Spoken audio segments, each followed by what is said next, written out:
ভারতের বিপক্ষে ২ ম্যাচের টেস্ট সিরিজের জন্য ১৬ সদস্যের দল ঘোষণা করেছে বাংলাদেশ।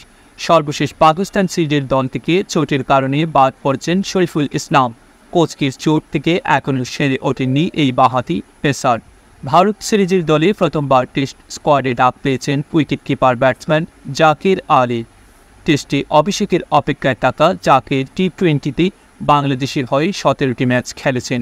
প্রথম শ্রেণীর ম্যাচ খেলেছেন ৪৯টি, ৪ সেঞ্চুরিতে ৪১.৪৭ গড়ে রান করেছেন ২,৮৬২। গত মাসে পাকিস্তান এ দলের বিপক্ষে দ্বিতীয় প্রস্তুতি ম্যাচে ১৭২ রানের ইনিংস খেলেছিলেন জাকির।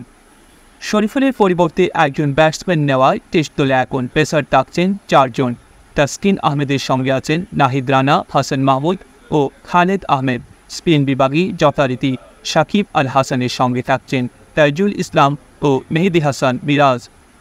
অতিরিক্ত স্পিনার হিসেবে যাচ্ছেন নাইম হাসান। পাকিস্তান সফরেও তারাই ছিলেন। ব্যাটিং বিভাগেও কোনো পরিবর্তন নেই।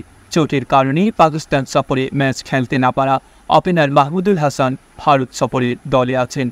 দুর্দান্ত ছন্দ নিয়েই বাংলাদেশ দল ভারত সফরে যাবে। সর্বশেষ সফরে পাকিস্তানকে তাদের ঘরের মাটিতে ২-০ ব্যবধানে সিরিজ হারিয়েছে বাংলাদেশ।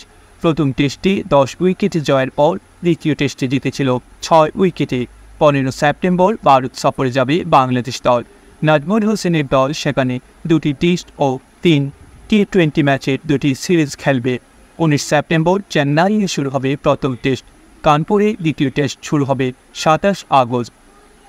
১৬ সদস্যের বাংলাদেশ দলে রয়েছেন নাজমুল হোসেন শান্ত অধিনায়ক, জাকির হাসান, মাহমুদুল জয়, সাদমান ইসলাম, মোমিনুল হক, মুশফিকুর রহিম, সাকিব আল হাসান, লিটন দাস, মেহেদি মিরাজ, জাকির আলী, নাইম হাসান, তাইজুল ইসলাম, তাসকিন আহমেদ, খালেদ আহমেদ, নাহিদ রানা, হাসান মাহমুদ।